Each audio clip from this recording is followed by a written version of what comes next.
Lamb, and I'm with the Virginia SBDC Network. For those of you that are not familiar with our organization, the Virginia Small Business Development Center is a partnership program between the U.S. Small Business Administration, George Mason University, and local host institutions throughout Virginia. With 26 locations across the Commonwealth, we provide training and technical assistance to small businesses in their local communities. Our one-on-one advising services are available at no charge. Today's webinar, The State of Distribution Sales in 2024, is presented by the Virginia SBDC Network.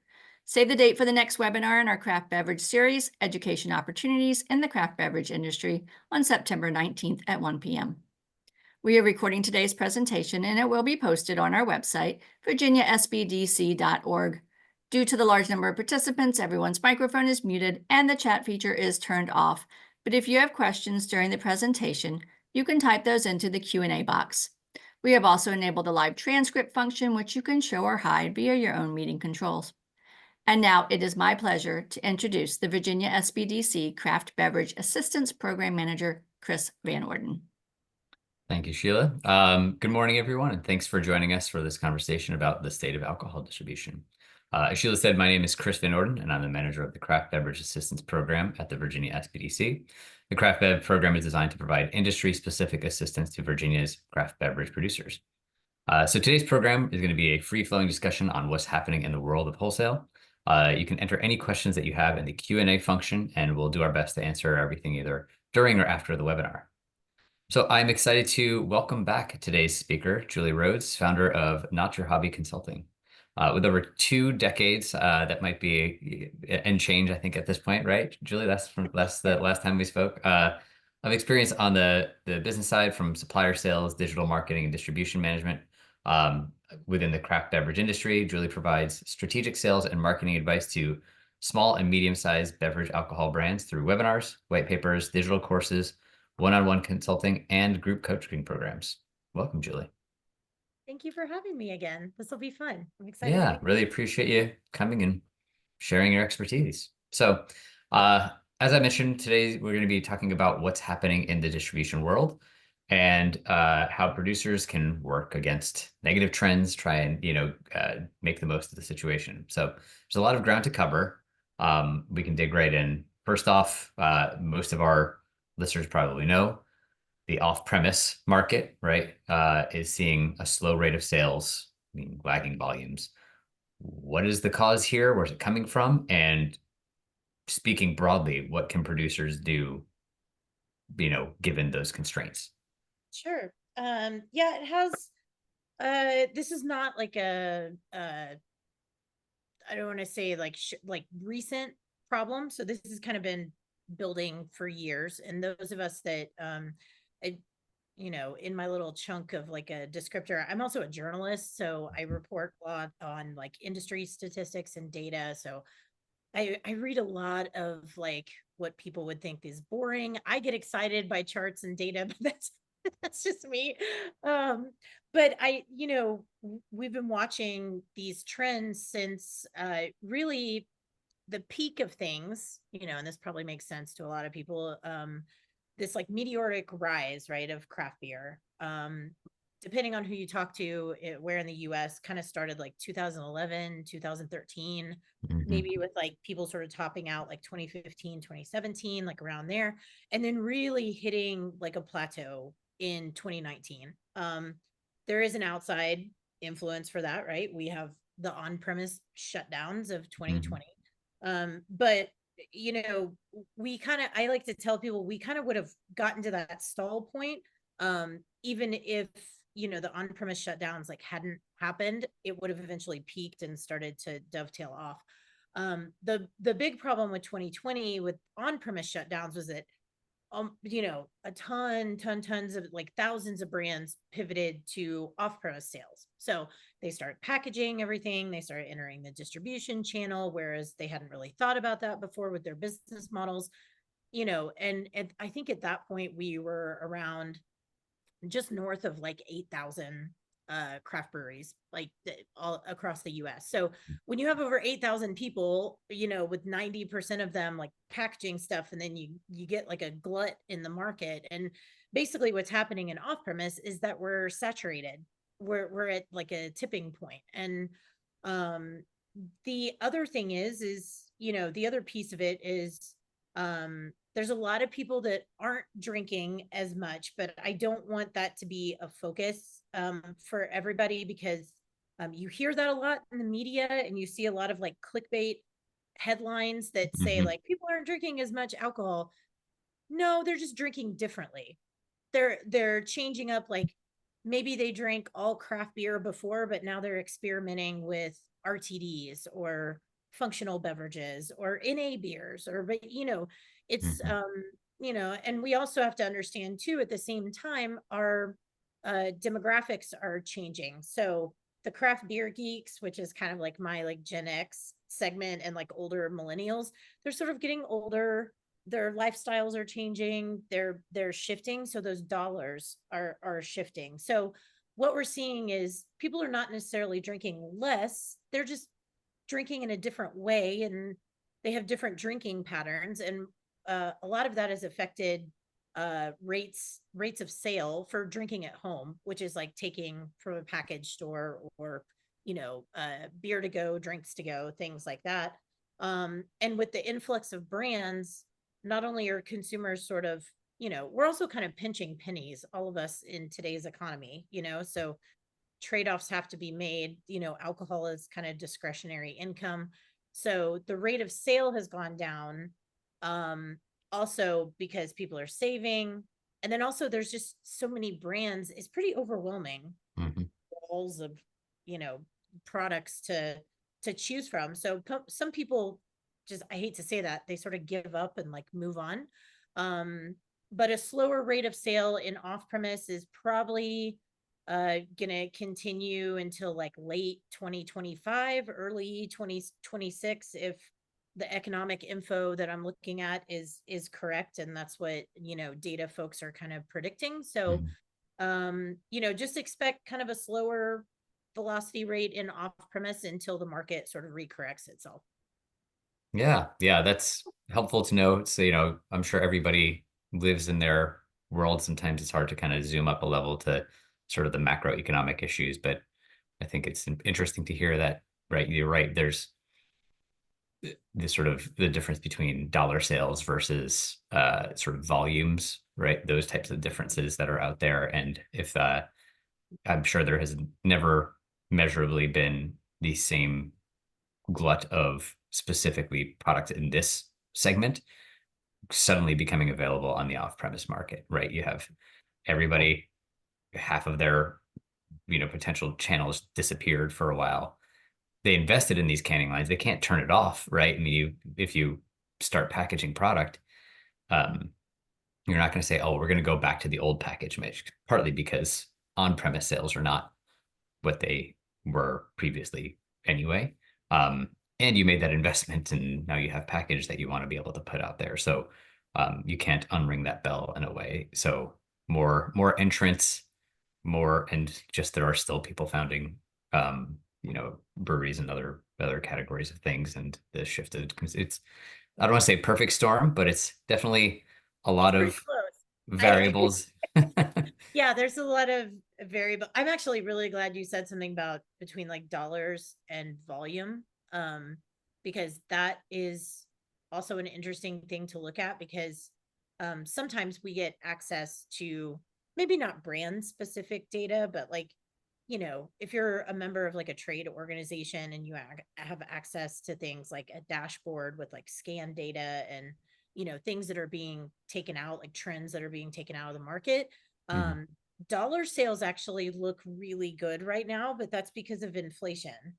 So you have to also look, you know, because we're alcohol is kind of playing catch up with you know, food inflation and stuff like that. We were sort of late to the party. So, you know, the dollar sales are gonna look better than things actually are. So I Mhm. would encourage people to go further, like down the chart, and look at like units and look at distribution and stuff like that. Yeah, yeah, that is sometimes where access to data can actually be misleading if you're not savvy. Not You know, 100% on what you're looking at. Exactly. yes, yes. Exactly. Which that's, you know, not everybody knows how to interpret that. Mhm. Actually, you don't mind me telling people, and this is like a free resource that I found like a decade ago. I think it's Sure. called CPG data tip sheet. It's a very generic name, but if you Google it, it'll come up. It's an overview of like scan data from retail, and it has like a little glossary for some of the maybe lesser known acronyms and things like that. I just found it very helpful when I was first getting started with data. Yeah. Oh, that's a good tip. I think, especially for folks who are kind of dealing in the space, maybe for the first time, or maybe expanding to different, making sure that you feel comfortable in this space, since that there's not going to be a lot of guidance necessarily from the distributors. So I think that kind of leads me to the next question, right? Yeah.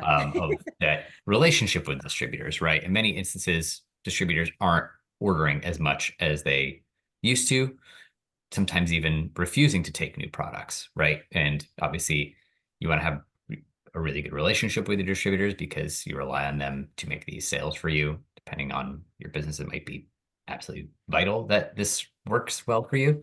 So having that comfort with the language, making sure that you're able to direct them on things. But I guess first, can you kind of describe what the motivation is for that behavior of sort of refusing to take new products, or what you're seeing from distributors at the moment, and then kind of ways that producers might be able to not get everything they want, but kind of get their distributor a little bit more motivated to bring in more of their product, or be a little bit more supportive of them in particular.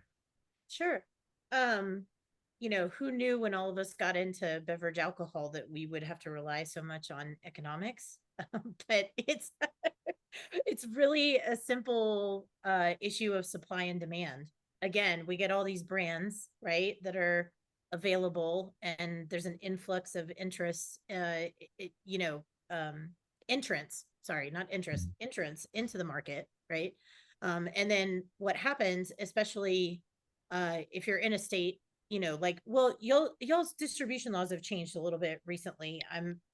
Yeah. In Virginia, the Yeah, beer you get to like self-distribution. self-distribute up to like a certain barrelage. So maybe you don't have to work, but it used to be that you had to have a distributor partner to be in wholesale in Virginia. So for those that are above that level that, have to work directly with a wholesaler, um, you know, it's warehouse space and shelf space is not finite. There's only so much room, right? So think about it. You've got like a static warehouse with a certain number of shelves and a certain number of trucks and forklifts and people and things like that. And then you get more and more and more and more brands. And, these brands, you're not just releasing one SKU, right? Like you have many SKUs. And a lot of times the way for us to increase sales is to be innovative. So then you get even more SKUs, and then it just sort of piles on top of each other. So what I'm finding is that distributors are having to say no to things, not necessarily because they don't think it's a cool idea or, something interesting, or not that they're not excited about you innovating, which is what a lot of customers are demanding. But it's simply because they have too much inventory because of this slow rate of sale problem. Things are just not cycling out like whatever you want to term it, like FIFO is just not, it's just not happening, right? So, and when you're dealing with a lot of products that have like a short code date or a very short like best by date, that's what we call like at risk inventory. And what we've been seeing for the past handful of years is that wholesalers are carrying more and more at risk inventory. So they're very tentative about, do I want to bring in more? Is it going to sell through? I don't know if this thing is proven or not. Or they're looking at your velocity and they're like, well, it hasn't been selling through as quickly, so we're not going to order as much as we used to. So that's just the beginning of the problem. The way that suppliers can kind of mitigate this as best as they can. It's not perfect, by the way, and I'm sure there's different ways to do this, not just like my way, but the way that I do it with a lot of my client partners is that we like to prove demand so that the purchase order is justified. So getting out in the market, talking to retail buyers in advance, like doing pre-sales, getting some kind of commitment, or at least like an idea of intent to buy. It's not going to be 100% every time, but you can at least give them sort of a ballpark, like, hey, I talked to these 25 on-premise accounts and they really want a keg of this.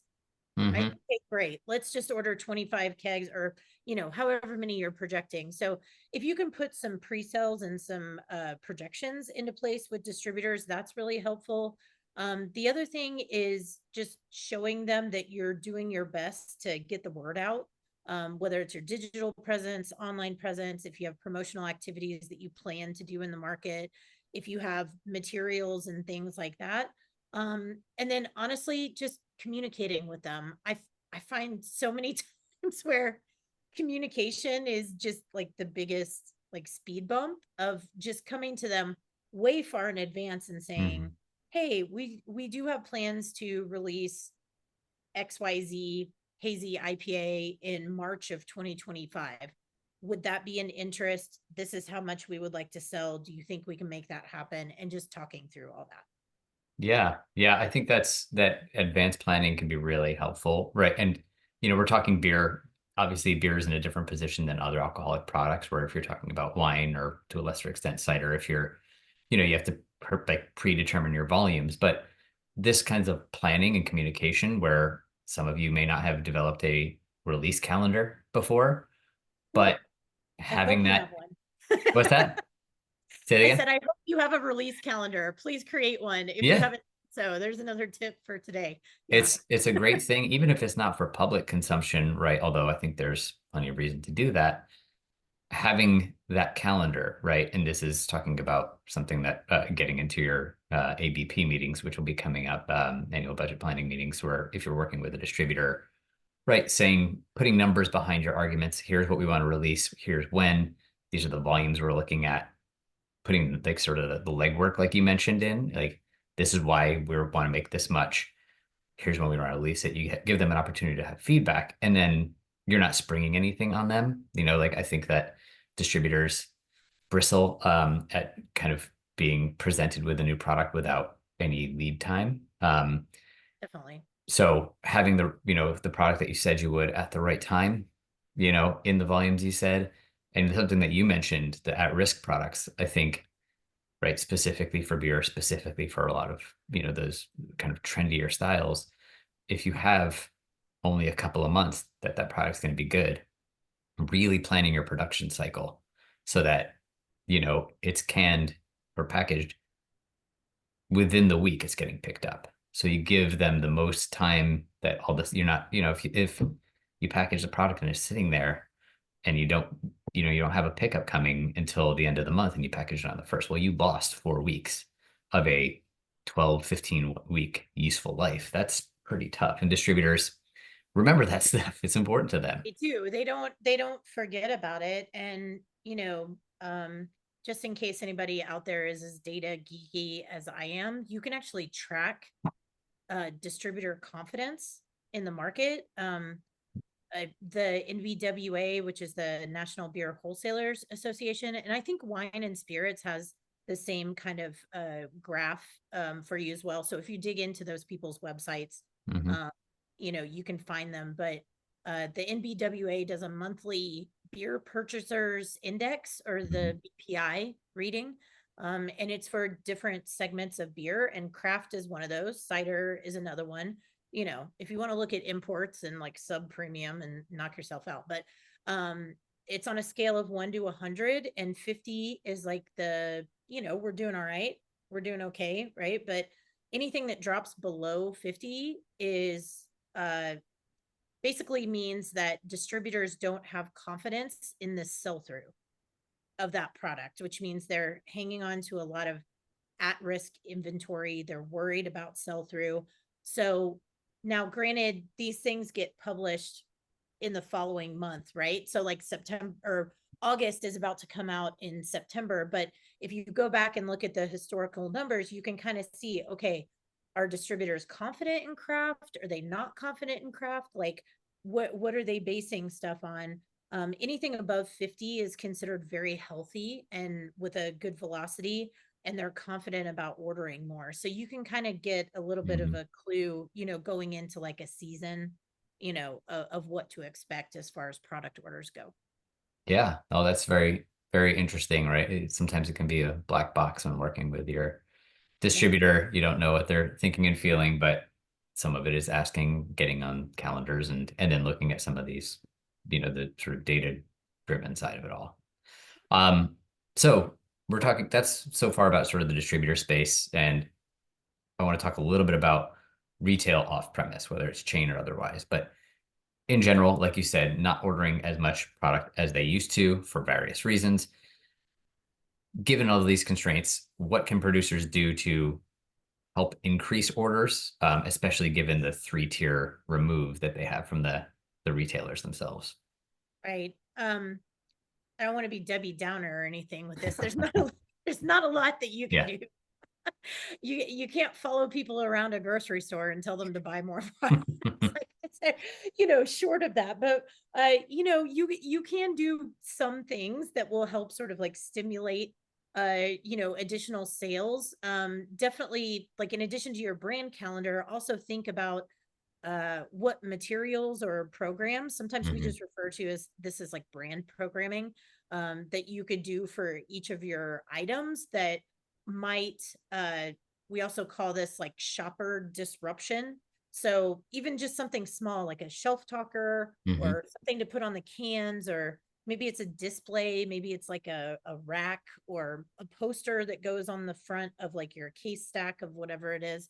But just different ways that you can sort of shake up the shopper experience, or get your product off of the normal shelf spot and into like a different spot where it's Mhm. unexpected and maybe it brings more awareness. The other thing you could do is like product demos. Those still work. They're not Mhm. working. I could throw a million cliches about getting stuff out there with samplings and stuff like that, but people love to try stuff before they buy it.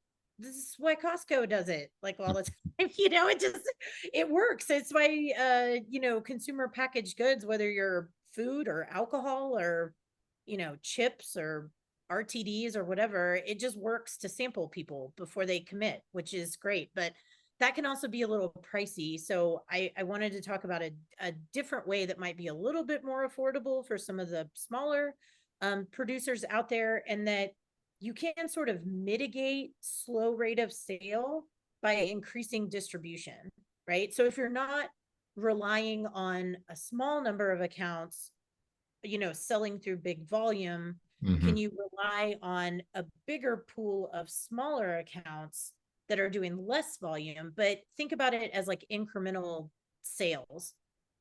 Is it the easiest thing to do? No, it requires more legwork. I'm sorry. It's that like fast, good, and cheap like Mhm. triangle we all deal with, like it's going to require a little bit more elbow grease on your part, but you can, if you're looking at your distribution footprint, can you eke it out a little bit wider, or maybe talk to some smaller accounts? Because an extra sale is an extra sale. It's an Mhm. extra dollar, and it can really add up even though it's small. So you could Yeah. approach it that way. Yeah. I think that's interesting, having more points of distribution that, it both like also helps to spread your risk out a little bit. And, you don't have to rely on massive velocity to try stuff out. And Yeah, one thing I wanted to mention too in this space is thinking about sort of being a good supplier, right? absolutely. Yes. And like, I'm thinking right now, everybody that's been to a grocery store for a few weeks has seen Oktoberfests out. Maybe you're not really hankering for one. I think today's high is going to be 98 where I'm at right now. So not the Pumpkin not the beer. product I'm reaching for, but knowing the motivations of your retail. If you're walking into a retailer asking them to carry the product today, you've missed the boat. So just knowing what their priorities are and how their um kind of how it works for them. If you have a seasonal and they're going to be rotating in, like it needs to be on in October so that it sells, or in August, so you have 2 months to sell through, because November 1st, and nobody's buying on Oktoberfest anymore. Yeah, and then they want you to get it out of there, which is like worst case scenario, which is the like, now we have this, and does it go on fire sale? And then does that look bad for the brand? And then the Mhm. distributor's upset about it. It's like a horrible domino effect that starts from the retail shelf and goes backwards. So I think that really speaks to, do you have a brand calendar? And then also, something that I do with folks that I work with is we take that brand calendar and we sort of like project manage it, I guess you could say, or like create um SOPs for like sales and marketing. So we back things up and we have a like a sales and marketing sort of launch runway, so to speak. So we know that like if the Oktoberfest beer is going to land on shelves mid-August, right? Then we know we have to get it to the distributor beginning of August, which means we probably have to start talking to the distributor in June, which Mhm. is a little scary for some people, but you have to look that far ahead. And then when do you start talking to accounts and doing pre-sales and things like that? So you really have to like look at that release date and then try to back yourself out of it with some strategic planning. Yeah.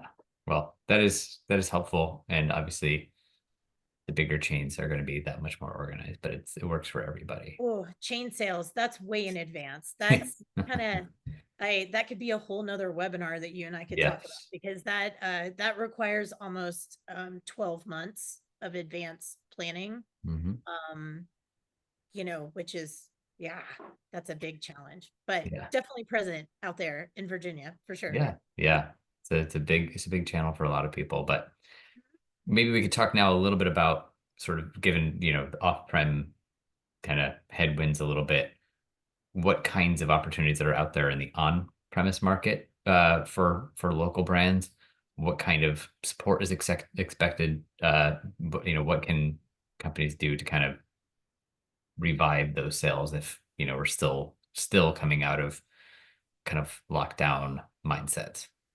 Yeah. Um, Again, I feel like if I could sum this up for everybody that is like a local brand, or when I say hyper local, I don't want anybody to think that I'm talking about like as small as like a nano brewery or something like that. But hyper local is just like you're basically in your state or just sort of in your backyard, like maybe a few counties or something like that. All the way up to maybe you're in 2 states or 3 states, but you're definitely not like a regional supplier, Hmm. way, right? So, local, hyper local folks, you kind of have to go back to our roots for like a long time ago. Like we're scrappy, we're nimble, we can, customize programs for retailers and really, work with their customer base and cater to what they need for their small businesses that they're growing. I would say, the larger brands are at a disadvantage here. And I think that's why there's so much potential for smaller brands in on-premise, because the larger brands are so big that they can't be nimble. So a lot of their like chain programming and blah blah blah blah blah. So you'll hear a lot of national brands talk about on-premise is still terrible, blah blah blah. Well, that's because there's a lot of like mandates and Hmm. national programs in place and things like that. Is it as good as 2019? No, it's not. That's why they're saying it's not great. But for the smaller folks, y'all are in really good shape here, because I know, like, I only work with small to medium sized brands and I see it. I see it with my sales teams, I see it in the data. Unfortunately, there's not a lot of data out there for local to speak to on premise. And I think that's a big problem. But what I can tell you is just from what I see, because I work with folks all over the US and even in Canada. And what we're seeing is these incremental gains are really making a big difference. If you can go to these, independently owned or even like small regional on-premise chains, maybe like a small restaurant group or something, right? Hmm. In your the woods. Um, they have open taps that are just like up for grabs, either because the larger brands are having inventory issues or there's a disconnect or the rep wasn't paying attention or, something like that. So I'm seeing a lot of people at the local level really be able to come in and say, hey, I'm Julie. I sell this. I have cool stuff. Let's put it on. Let's give it a shot, you know? And it's really going back to the way that all of us were selling alcohol. I want to say in like, I'm going to date myself, like 2012, 2013, 2015, you know, but that's kind of how it was. Like the excitement is there again from on-premise retailers, and they want to see your innovation. I will say this though, there is a trend for um smaller keg sizes than in the past. So what I've seen a lot of is this switch to, well, we know the sixtel or the 6 barrel is a little bit more expensive, like cost per ounce or however you want to price it out. But it's less of a commitment for us. So if it doesn't go over well, we can switch to something else very easily. So I am seeing more, if you are going to try to pitch more on-premise folks, I would say maybe try to get them sold on a smaller size first as like a trial, and then let it go from there. I think that's helpful for, if there are folks who, as part of their broader strategy, right, especially, hey, we realize that on-premise, in the sort of larger sense, that's going to be hard there's more of a long-term goals here, short-term in a way to keep volumes up. It's about opening up new on-premise accounts. Maybe that's the way you keep your volumes up, you keep everybody busy, keep that production level high. Okay, well, if you're going to be doing that, you need to look at your product mix and say, hey, we've always done for draft beer 3/4 half barrels and 1/4 sixtels. Well, maybe that ratio needs to shift so that you have the product ready, because you know that you're going out and trying to win new lines, right? That's like taking the sort of high level macro stuff and saying, well, then when it comes to a packaging day, your team needs to know, hey, we need to have at least 10 more sixtels because we need to go and win some new lines. And the buyers do not want to commit to a half barrel for the first time. There is, there's a piece of it. When you get into business with like key accounts and on premise, you do sometimes get into conversations about profitability, like per pour, or pint or whatever. Usually a half barrel makes more sense if you're looking. Oh, that was a terrible pun. If you're looking at dollars and cents, you know what I mean? Like it tends to economically make more sense for their business, right? But I just think there's this new wave of sort of hesitation of, we brought on a bunch of stuff in the past. Not all of it was great. So we're a little bit hesitant. So we know that we're paying a little bit more, but let's give it a trial run and see what the customers think. That's another piece too of being a good supplier, is that if you do win a placement or a tap handle, make sure that you're going back in and asking how it's going. It's so simple, and it only costs you a little bit of time and effort. Even if you just send them an email, like if you can't make it there in person, that's totally fine. Or give them a phone call, send them a text message, something of just reaching out and saying, hey, you took that keg last week. I just want to check on how it's doing. How is it selling? Is there feedback? Is there feedback from customers? Is there feedback from staff? And what that really communicates is, I care about your business model. I'm not just worried about pitching my products all the time. It improves the relationship with the retailer. And you can do the same thing on the distributor level. Hey, how is it going? What does your sales team think of this? Is it selling through fast? Do you need my help with anything? And it just costs like a little bit of time. So yeah. It's that kind of shoe leather stuff. I feel like everybody's can get very focused on making that initial sale, and right, the easiest sale is a repeat sale, and that takes work too.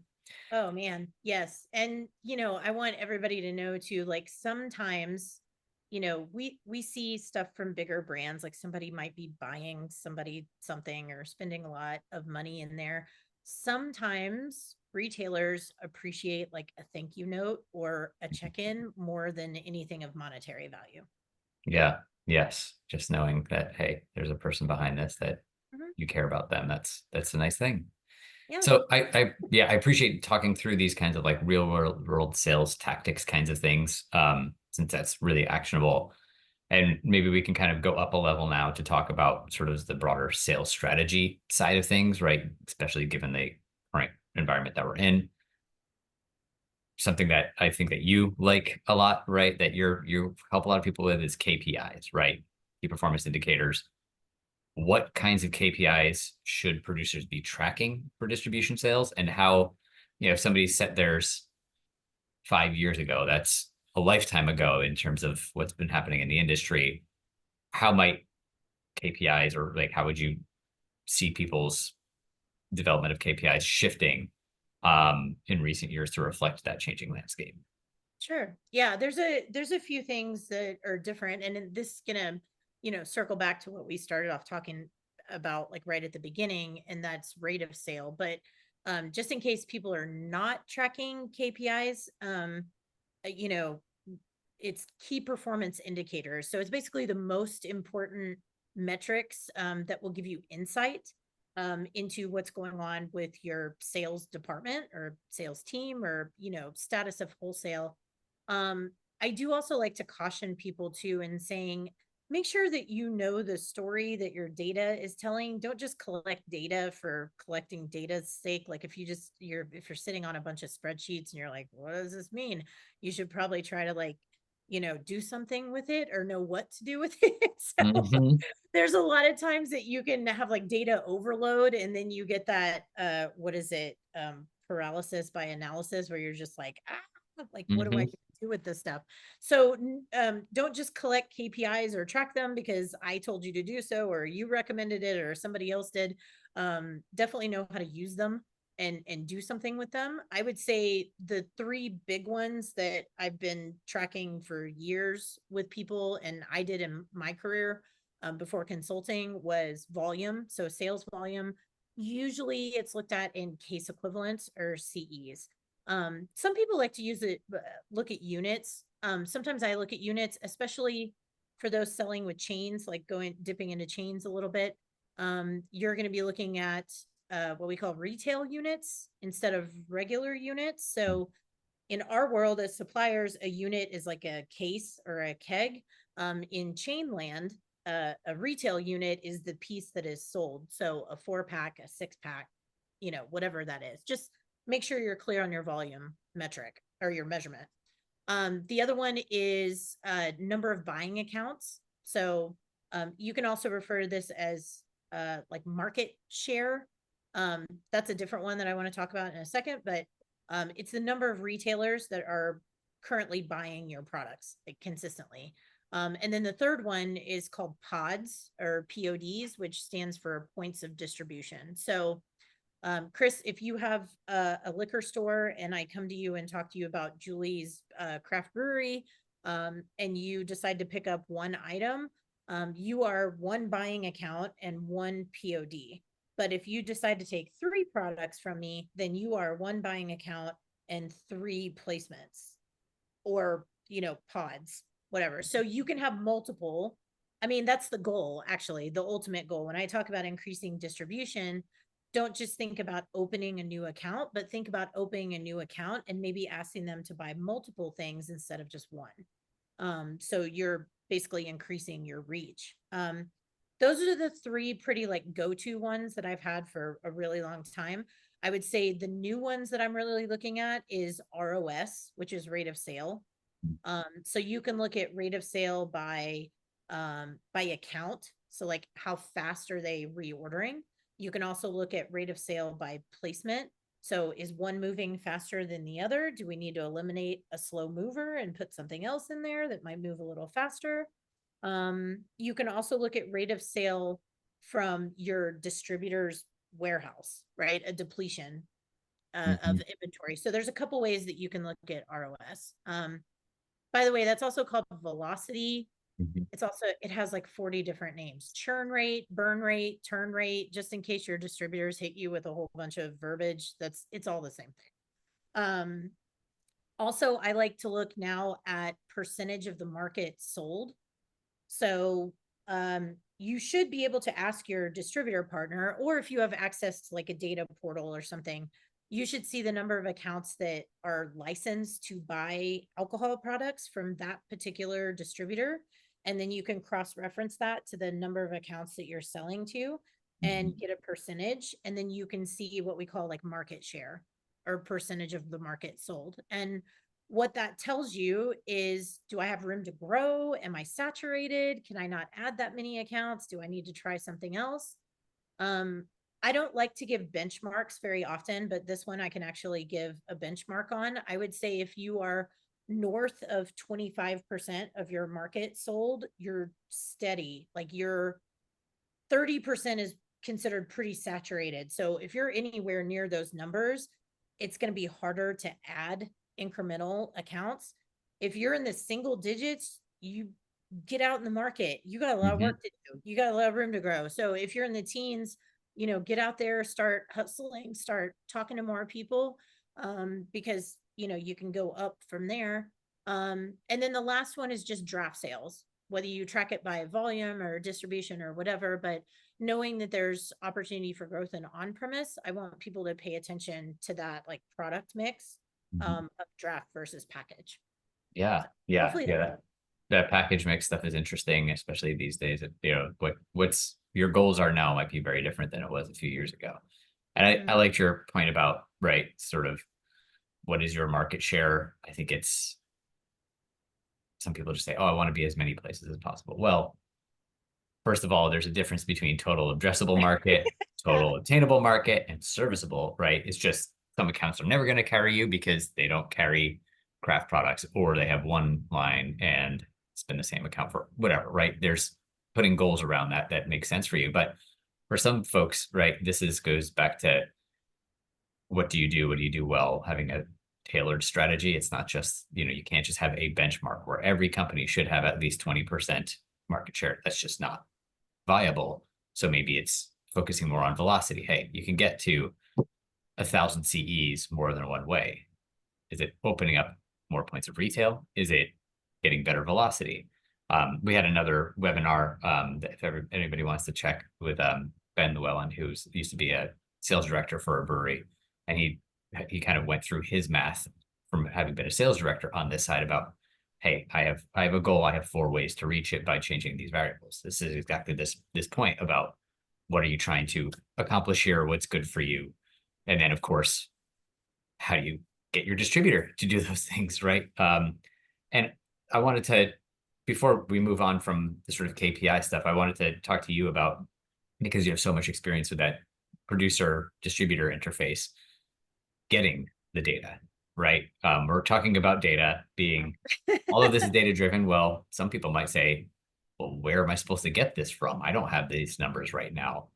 right. Oftentimes your distributor is the one who's paying for these data sets. They have it for themselves.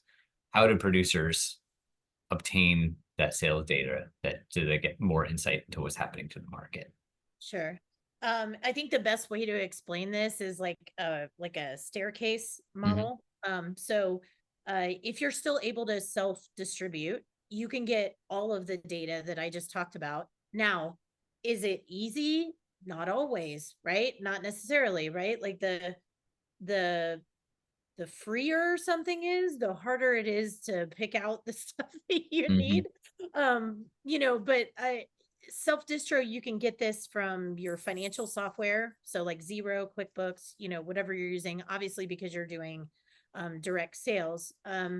If you are also using like a ERP system, which is enterprise resource planning, I believe that's the Mhm. acronym. So something equivalent to Brew Ninja, Ecos, Beer 30, Ollie, Mhm. there's a whole bunch of them out there, right? That will have the sales data in there and the distribution data in there that you need. Now, when you start to scale up more, right, when we're talking about wholesaler data, unfortunately, you pretty much only have 2 choices. You can get it from VIP or you can get it from LilyPad. And that's because those are very fancy, big data aggregation centers that are very good at their jobs.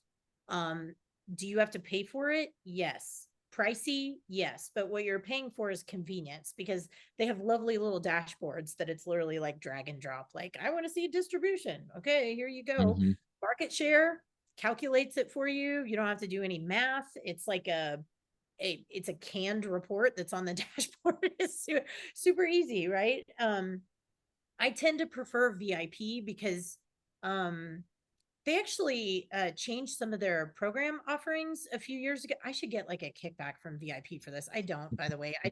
I really like the system and I've worked with it for a really long time. Now there's a program offering for like smaller suppliers with starter plans. So, but it limits your capabilities. You might not have access to as much data as like other people that are, in a bigger program, but it also gives you access to Karma, which is their CRM portion, which is a customer relationship management software platform. It has an app component, really easy to use, great for on the go. LilyPad is kind of a CRM, but with data built into it. So not so much a data dashboard as much as VIP, but still useful because you can get sales data from wholesaler to retailer. So you can see what is actually being sold to retail in the market, which is vital for you to know if you're going to navigate wholesale sales. I will say that there is a way to see what is coming off the shelf into consumer hands now because of technology. It is ridiculously expensive, but it does exist. I'm just going to warn people, like, if you're up there, if you have a lot to spend, you can poke around and find it. They're very few and far between, but now we are starting to see that with, it's coming from like digital scans and stuff like that. So you can see like, oh, this store has 2 cases and they sold 3 4-packs this week, which is like, for those of us that have been doing data for a while, we're like, whoa, that's really detailed. But I would say the other way to do this, if you don't want to get it on your own, is just ask your wholesale partner. They probably have an internal system of some kind. Some wholesalers have their own like proprietary like data portal. See if you can get it free for first, just ask. Some people will also channel you through their proprietary portal and you might have to pay a small fee every month. It's probably worth it, honestly, just to have access to the numbers. So those are your options basically as a supplier. Yeah. I think you're right. I mean, it's nice to go through the distributor if you can. I think in general, it's in their interest to have better informed suppliers. Now, obviously, you might catch them not doing what they said they were going to do, right? They said, oh, well, we're going to go out, we're going to do these things for you, and then they don't. But in general, I mean, even if they just run weekly reports that they use for their own planning, you just be like, hey, give me the data dump. I'll do the analysis. You don't need to do anything special for me. Just shoot me that file when you run it for your weekly sales meeting, and I'll find us, because sometimes you get to insights into what's happening for them more broadly, which is useful too, right? Yes, Definitely. Yeah. Can be very like illustrative of what their priorities are, and you find out, hey, my brand turns out I have the biggest brand of this style, that whatever, right? Yeah. And I didn't know that I was your biggest lager or your biggest, hard seltzer. I didn't know that. Well, now I do, and maybe I can kind of emphasize that to you. Hey, I'm doing a lot for you here, or maybe let's see how far we can go with this. There's constructive ways to use that big picture stuff to kind of strategize with your wholesaler, because they may not have the time or kind of interest to kind of drill down into that strategy for your brand versus the 100 others they carry. They're looking at the top line numbers in a lot of ways. Yeah, and you sparked my memory to tell people like 2 things that have helped me. Make friends with pivot tables. Because if you're working with a large amount of data on a spreadsheet or like a CSV, if they send you like a CSV file, which is like unformatted spreadsheet, and it's like a huge data dump. And by the way, I'm a big fan of saying, just send me all your stuff and I will comb through it. Like, you don't have to format anything. But here's the other piece of this is, if your data that you're getting from them is in a PDF, just full stop, no more PDFs. Please request data in a spreadsheet format. I don't care if it's Excel, Google Sheets, CSV, numbers. Just make sure that you can manipulate the data, because when it comes in a PDF, the only thing you can do is stare at it. You can't modify it in any ways. You can't aggregate it yourself. You can't see trends. You can't see any of that stuff. So I would say for anybody on here, if you're getting PDFs, just please ask that they do not send it in that format. And also, if your wholesaler is using one of these bigger systems like BIP or something like that, they can schedule reports to get automatically sent to you, like on a monthly basis. So mention, like, you want to give them an easy button, like that, what was it, like Office Depot, like that commercial years Yeah. ago with the easy button. You know, tell them like, hey, can you schedule, just send me a monthly report, and these are the metrics that I want to see in it, and I will go through all the details. But if you can just give that to me, I'll do the legwork. That also makes it a lot easier. Yeah, no, that's a great tip, right? Anything you could do that's gonna inform you, but it doesn't require you making repeat asks of your wholesale partner. That's Yeah. helpful. You know, I mean, they want touches, but they don't want it to say I every know. week a reminder to send the data. I know, 'cause you don't want to be that person that's like, can you please send me this report? Can you please send me this report? Yeah. It's, Yeah, I mean, it's neat, especially if they said they would. Yeah, sometimes you have to annoy them, but you kind of want to save those like nudges for for more more valuable important things. stuff. Yes. Yeah, exactly. So in that vein, right, you know, this data is just one kind of benefit of a good wholesaler relationship. Are there any other things that you would recommend that producers do to kind of get the most of that relationship? And are there especially like new strategies that, you know, given where we're at right now, that to kind of make sure that you are a good partner to them and getting the most out of that relationship? Sure. I have like, you know, three pretty specific things, and three Yeah. is always good. You can remember three things. One thing is just expressing your expectations, and for you to be able to do that, you have to have a strategy behind it, right? So again, get a brand calendar, put together some projections or a budget that you expect to see in the future. If you can't go that far for like a full year, if that feels very like scary to you, just do a quarter. Just do a handful of months. Like, just take baby steps and then ramp yourself up. I realize that's pretty intimidating for some like smaller producers. Um, but you want to relay those expectations so that y'all are on the same page all the time.